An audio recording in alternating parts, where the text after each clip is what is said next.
Hi there, and thanks for joining Chicago Tonight Black Voices. I'm Brandis Friedman, and thanks for sharing part of your weekend with us. On the show tonight, with Election Day quickly approaching, a look at efforts to engage young people in the electoral process. It is a restorative justice initiative. A major change is coming to Evanston's reparations program. An exhibition reveals the reasons why Glencoe's once thriving black community has largely disappeared. And in our Black Voices book club, what happened when author Rachel Jamison Webster discovered a famous black scientist in her family tree. All that is coming up, but Angel Ito has our first story tonight. Efforts to get young people to the polls. That's right after this. Chicago Tonight, Black Voices, is made possible in part by Fifth Third Bank and by the support of these donors.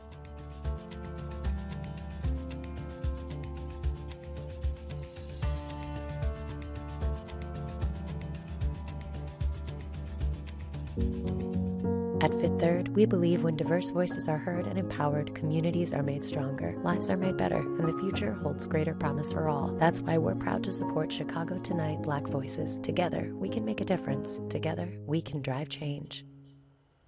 From confusion over voter registration details to lack of information on the issues, it can be hard for young and first-time voters to feel engaged in the electoral process. Now, according to the Chicago Board of Elections, only 3% of votes cast were from voters ages 18 to 24 in the February 28th election. And so with the mayoral runoff election a few days away, why aren't the city's youth and young people taking part in the democratic process? And what can be done to get them to the polls? Here to talk about youth voter turnout are Katrina Fidd with Chicago Votes. Hello.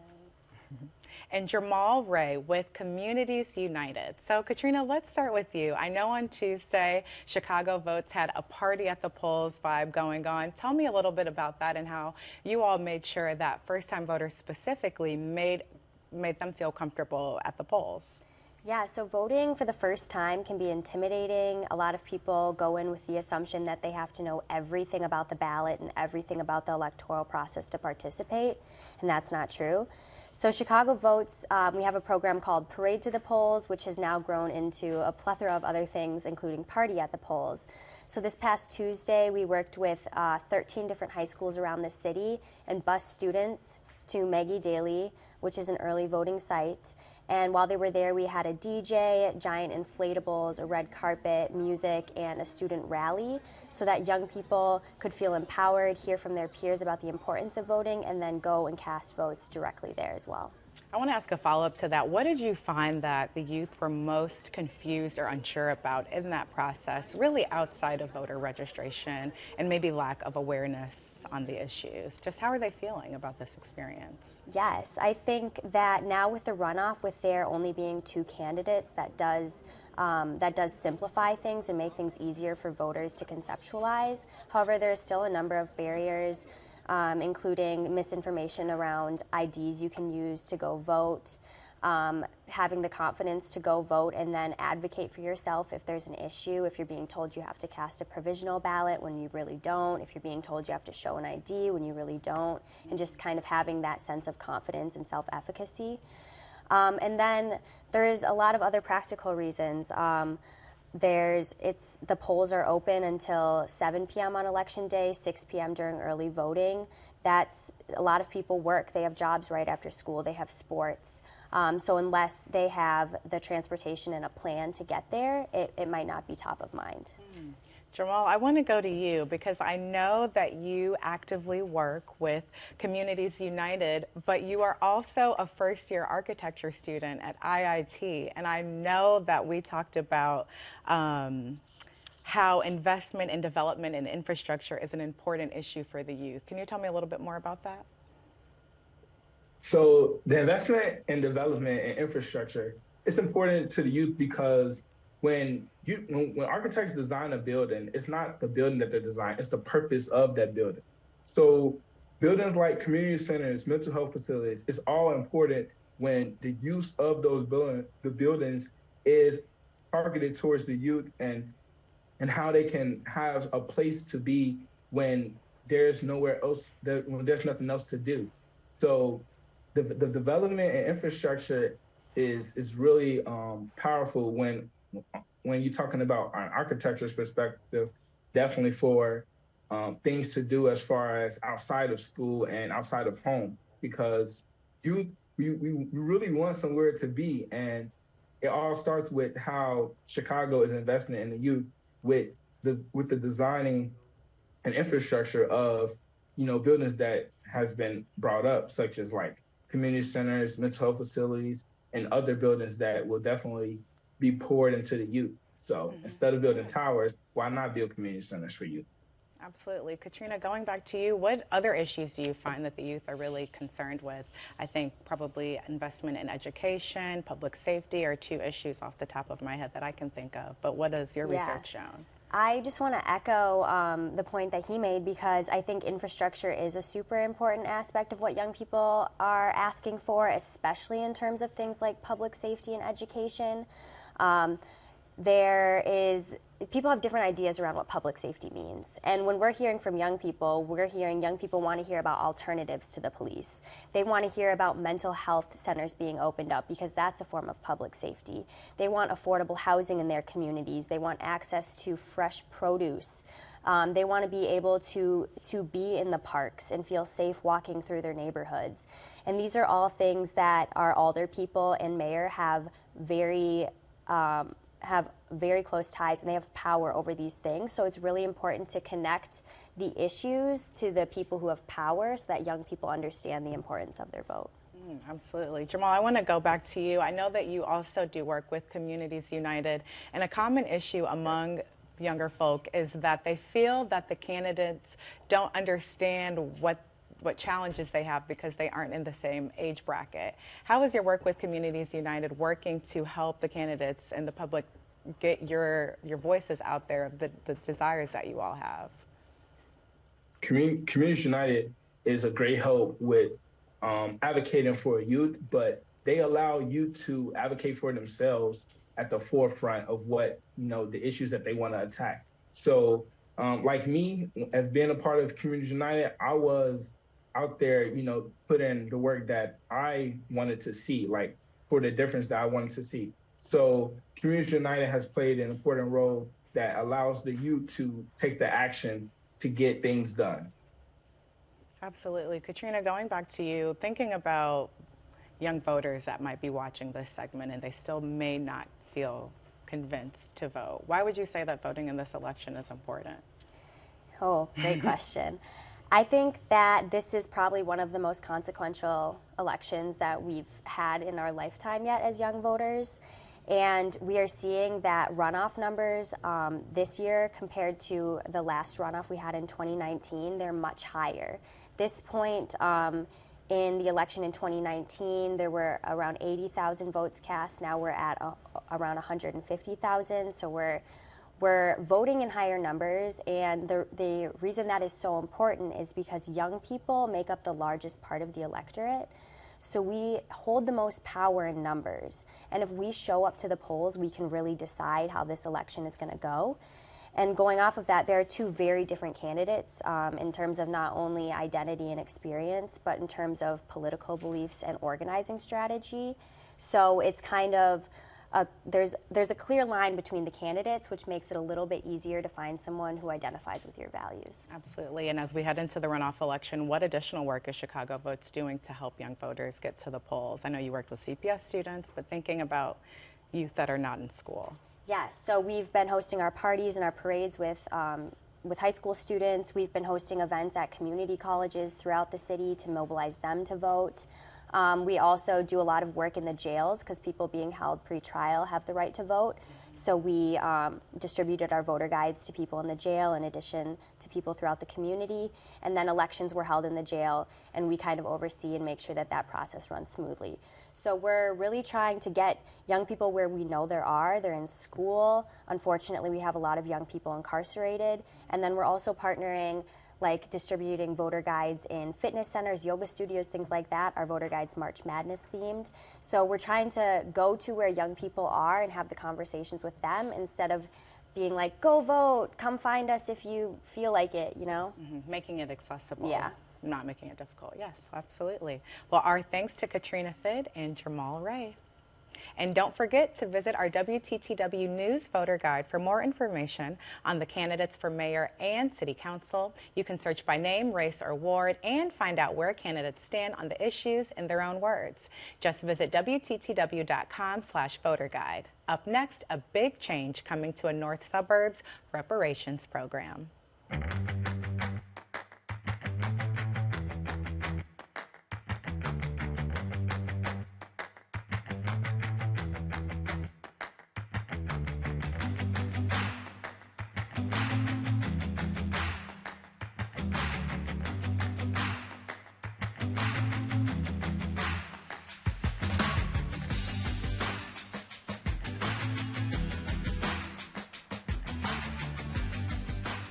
This week, the Evanston City Council made a major change to its groundbreaking reparations program, enacting a $25,000 payment meant to address discriminatory housing laws that existed in Evanston for decades. That payment of $25,000 was for housing benefits like mortgage assistance or renovations. But on Monday, the Evanston City Council passed, without any opposition, an expansion to provide $25,000 in no-strings-attached direct cash payments for those eligible. Historically black, still predominantly black today, has no access to a neighborhood school, stripped of a hospital, still no access to healthy foods. Robin Rue Simmons is a former member of Evanston City Council and still sits on the city's reparations committee. She founded First Repair, a group that fights for reparations locally and nationally. Before we even see the data, we're living in the conditions of anti-blackness in Evanston. From 1919 to 1969, there were laws on the books that limited black residents' ability to live in Evanston areas other than the city's Fifth Ward, where they often faced substandard dwellings. In some cases, black families' homes were relocated there. Bobby Burns, the council member representing the Fifth Ward, says the direct cash payments give more options to recipients. People can use it as they see fit. They can use it for home rehab, to pay off the interest on their mortgage, or they could use it for groceries, or they could use it to repair their vehicles. While the housing benefits are still available, Burns says there is a lengthy process for residents to receive those benefits. It involves property management, construction, contractors. It involves the work needing to be performed itself, plus the planning that goes into it. Long process. 16 residents have participated in the current housing benefits program, yet there are hundreds of applicants that the city still needs to vet. We cannot get the dollars out to our black community soon enough. Transferring $25,000 into somebody's account, not a long process. Why put cash directly into people's pockets? Advocates say the recipients should determine themselves what to do with the reparations. What constitutes reparations? To me, what is really important is that the harmed community gets to determine what repair looks like for them. And I think it's difficult to do that when it's restricted to a certain use. It's important that we also don't prescribe what reparations is to really any black resident. And black residents who lived in Evanston from 1919 to 1969 and their direct descendants received priority for eligibility. The North Shore suburbs have almost all been predominantly white from the start, but the town of Glencoe was an exception. In its earliest days, about 10% of its population was black. Today, however, that proportion stands at 1%. In the exhibition, Glencoe's Black Heritage, the Glencoe Historical Society explores the town's beginnings as an unusually integrated community and takes a stark look at how the black members of that community were pushed out. The research for this exhibition started 5 years ago, before our community's 150th anniversary, when we decided we wanted to learn more about black history. But the true genesis was when one of our board members basically asked the question of, why did black people come to Glencoe? Because we have had a black population here at least since the 1880s. And on the North Shore, that's unique. My family moved here about 1952, but it was always curious to me how we were in one little section and there were more black people here when I was growing up than there were now. The early history showed a very cohesive community. It showed the Glencoe community working together. And we knew after World War I, things changed. Things changed nationally, but they also changed locally, and we really wanted to know why. And that was a part of Glencoe history that had often been kind of glossed over because people don't want to look at the dark side.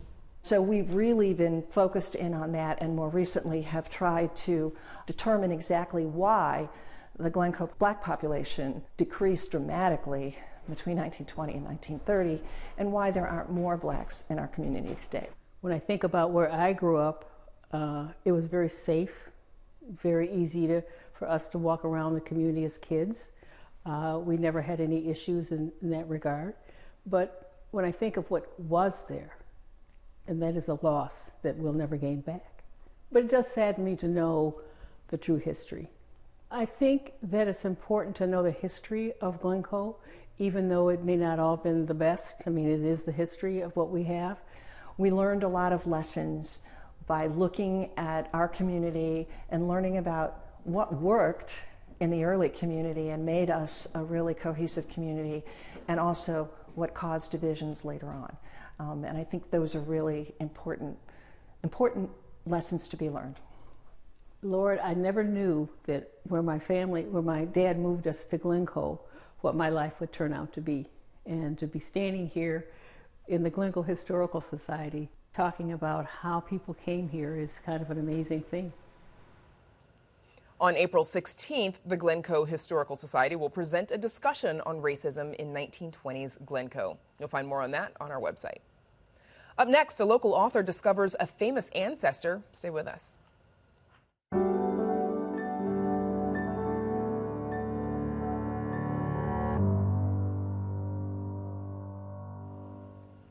Americans are discovering family secrets every day thanks to DNA testing and online genealogy, but not everyone learns they have a luminary of Black American history as an ancestor. However, that was the case for author Rachel Jamison Webster. She had been unaware of her Black ancestry until she discovered she was related to scientist and almanac author Benjamin Banneker. In her new book, she details how she used genealogical research and collaborated with some newfound cousins to dive into her family's racial history and recreate ancestors' stories. It's called Benjamin Banneker and Us, 11 Generations of an American Family. And joining us now is author Rachel Jamison Webster, who's also a professor of creative writing at Northwestern University. Thank you for joining us. Welcome. Thank you for having me. So how did you come to learn about your familial relationship with Benjamin Banneker? Well, it was always a family story. So my cousin was doing research on Ancestry.com, and then she was doing her own genealogy, and she discovered that we had generations of African American and multiracial ancestors that had been denied in our family line. So she, of course, wanted to look through that line that other people hadn't examined. And when she looked there, she started turning up these incredible stories. So some of our ancestors had come into Ohio and argued for the right for an education for their children. And then going back further, we descended from Benjamin Banneker's sister, Jemima.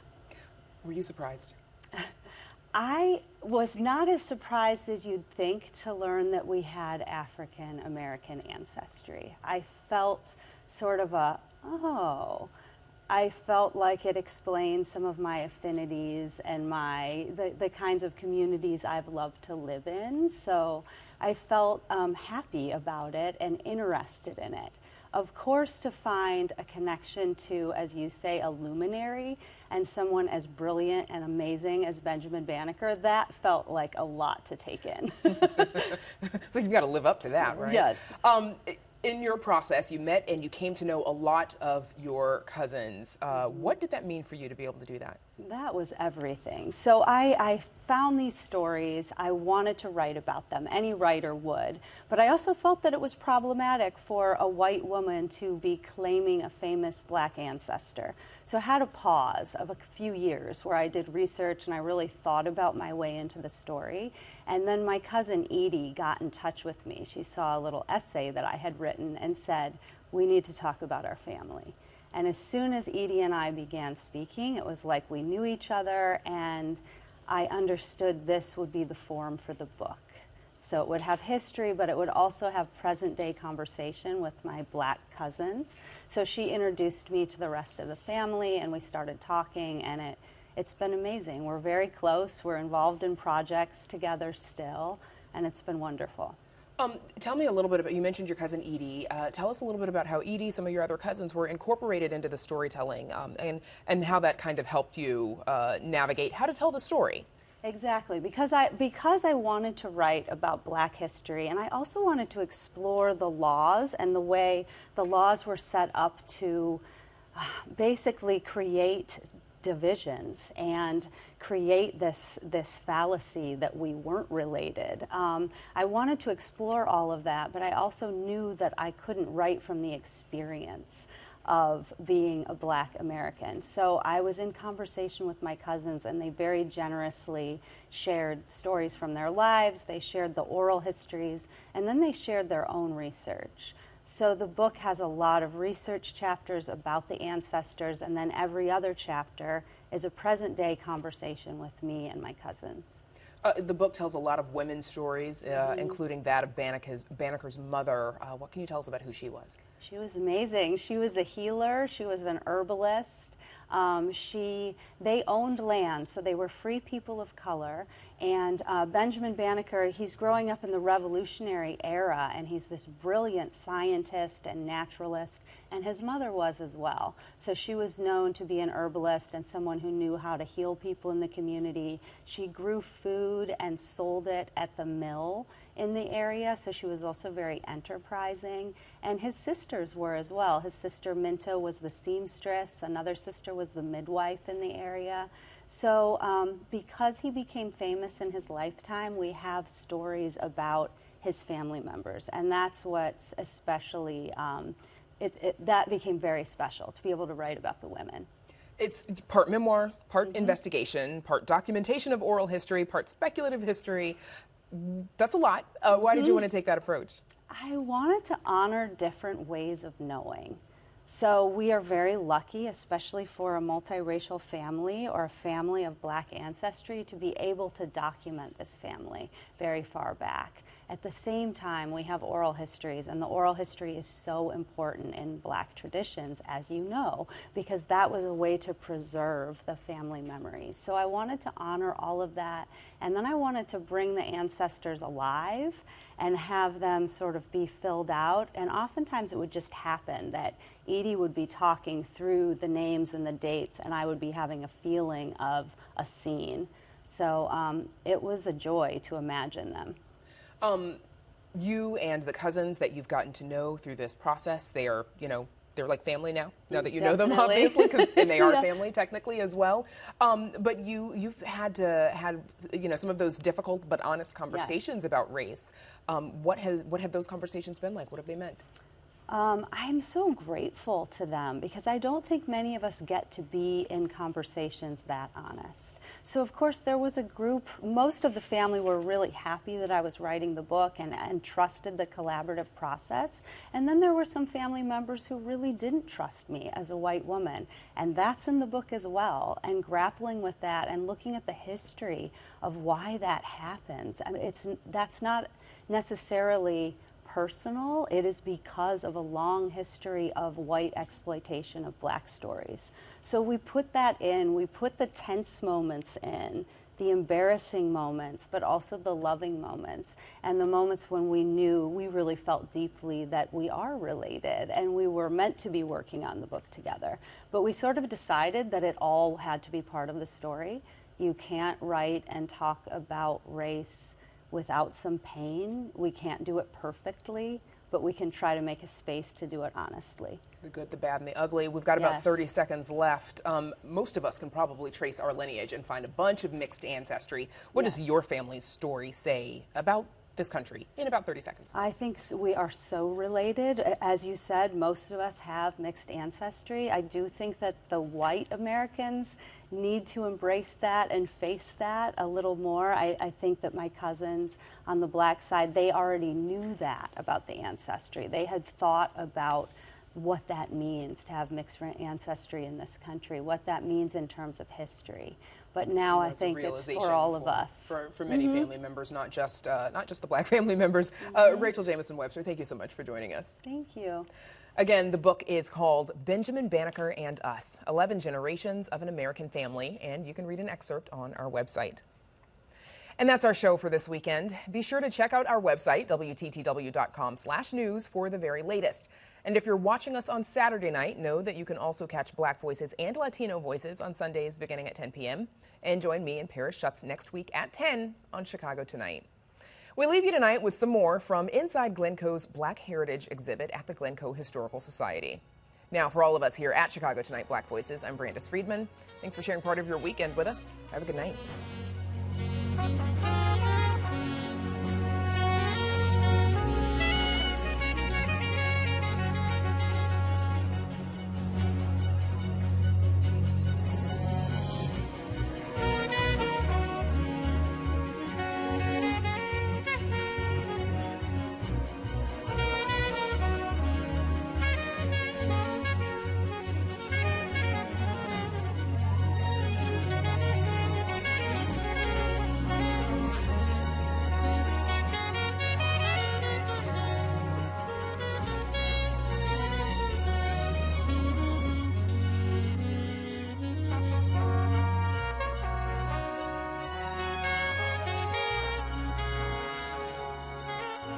Closed captioning is made possible by Robert A. Clifford and Clifford Law Offices, a Chicago personal injury and wrongful death firm that's proud to serve its community through pro bono legal services.